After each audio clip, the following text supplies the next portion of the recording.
Okay, Nomad Outdoors taking wife's into the woods. And this is actually her second official hunt. The first one was a quickie hunt going to the same spot. I made me go through that mud stuff. And of course, hunting with women is a lot different than hunting with guys, because we have to listen to the yapping. How are we going here? Are we going to walk through there?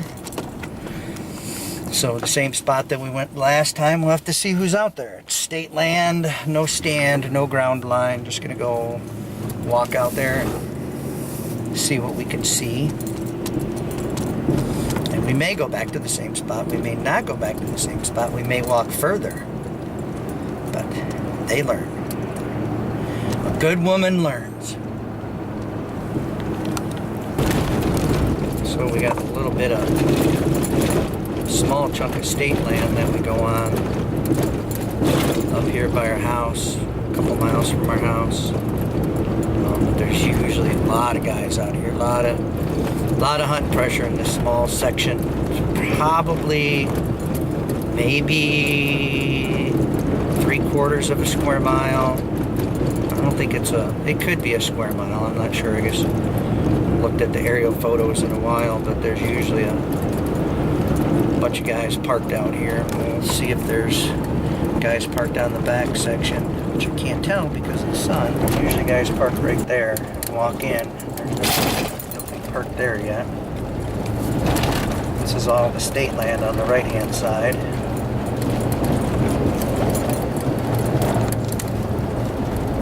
And make the right hand turn and take a look up here. See if anybody's parked up here. Which I could double back and go back over there.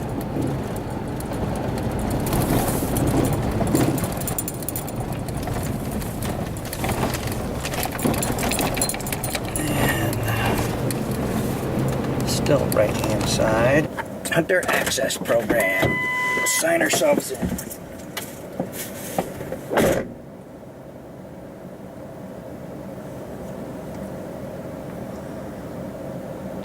So I don't know how many fellers, ladies out there familiar with the Hunter Access Program. Basically, it's a DNR program. Work with local landowners or farmers that allow hunters to hunt their land.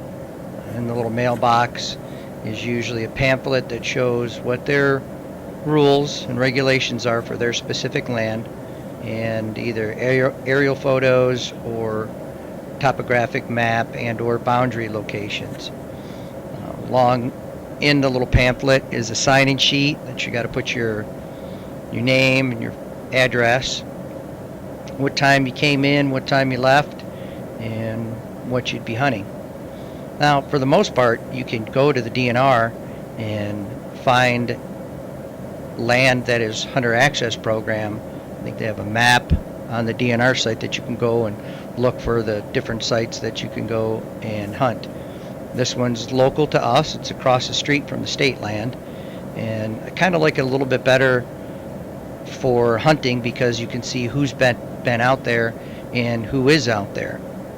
So it's a little bit easier to know who's going to be in the woods with you.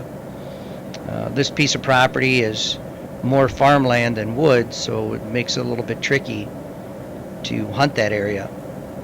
Now, later in the season, we went out to this spot and somebody had set up a tree stand and a ground blind and left it up.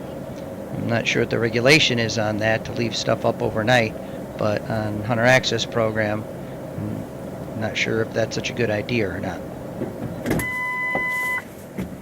Now the bird hunters are going back to the other spot.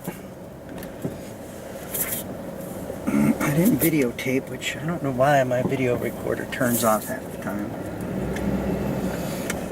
But we could go hunt. I've never been back in this chunk of woods back there.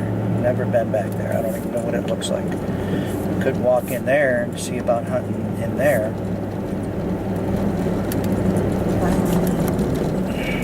It's probably a closer walk than where I was going to go in the back section.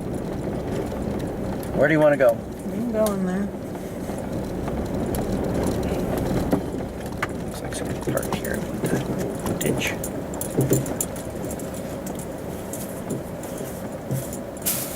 Well, I'm sure you all noticed the crossbow that the little lady Back has. here. I generally have a pretty firm stance on crossbows, but you know what? See what it This is. is a day that I could have spent some time with her sitting in Lazy Boy watching TV, or I could spend the time out in the field with her. Crossbow worked great. Guys, you got to take the time for the little ladies to adjust all the transition and moving through the woods. Just be patient, be understanding. This is really the first time the little lady got into hunting this year. So there's a bit of an education process as we get her used to the woods and start to teach her what it's all about to be a hunter and how it works out. This is kind of not a too bad spot in here, but there's no place to really sit down and hunt. There's not enough cover. So I'm going to go through this little ditch and get up on the other side and see what's happening on the other side. And then we can always come back this way.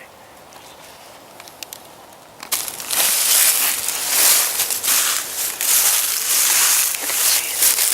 Somebody's got this marked off right by the orange tape right there. See the orange tape on the tree? Right there. Yeah, so you got orange tape on the tree there. We got some more orange tape down there. So we'll just we'll move in and see if that leads to a good spot to sit down. We still got to I don't think they're going to be in these woods this far up, or they're going to be in the back. These are all things that you have to learn. Learn to read the woods, read the trails, and look for deer sign, which I haven't found any deer sign to show you yet, so if I find some, I'll show you.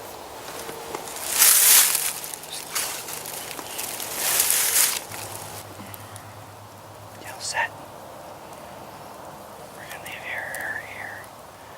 I'm going to trip back behind her, back in there, see what that looks like. Then I'm going to come back here.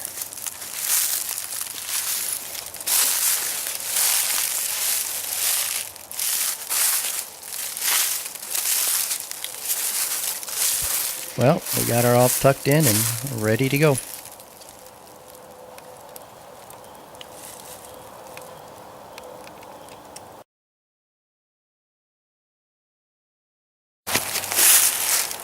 So I'm going to set you up here, like I said. That's going to give you a shot that direction and out to the front, out here.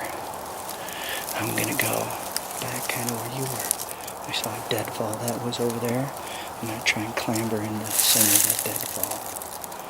And then we've got plenty of sunlight. It's going to be an hour before it even gets dark. So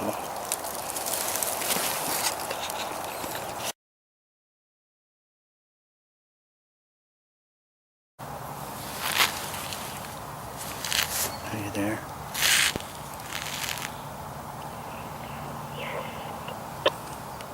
Okay, if you can, take a picture of that buck rub with your camera.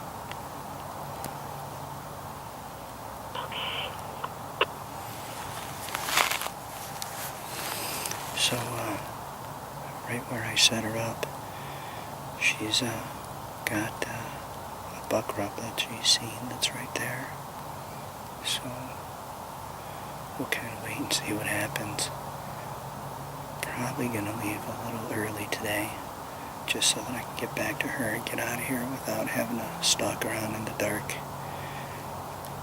I always have a very difficult time moving around in the dark in the woods. Everything looks different. So we'll see what happens.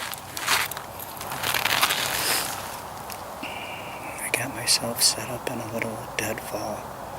It's a pretty good cover, but not a lot of clear shots. But all in all, I'm on another, like on the opposite corner from where she's at. I'm on my second tag, so I gotta be, I think a 6 or better, or 4 or better.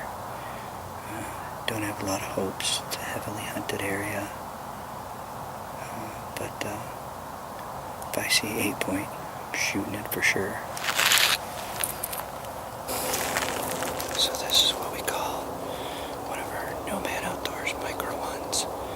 It's basically you find a piece of land and you do a hasty setup, and then you just sit and wait and hope for the best of it. But I'm hunkered in right here on this deadfall.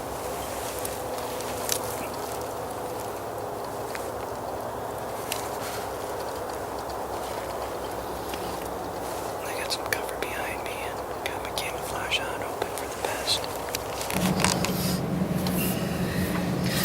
So, how was your second deer hunting experience? I learned a lesson.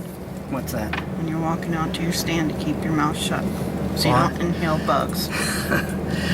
Well, that's one way to keep quiet, huh?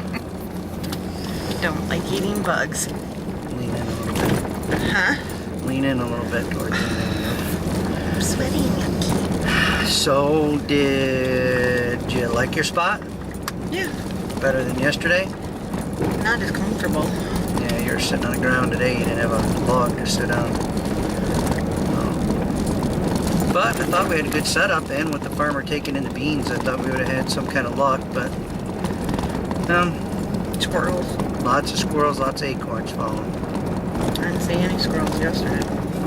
Let's head back home for some chicken dinner.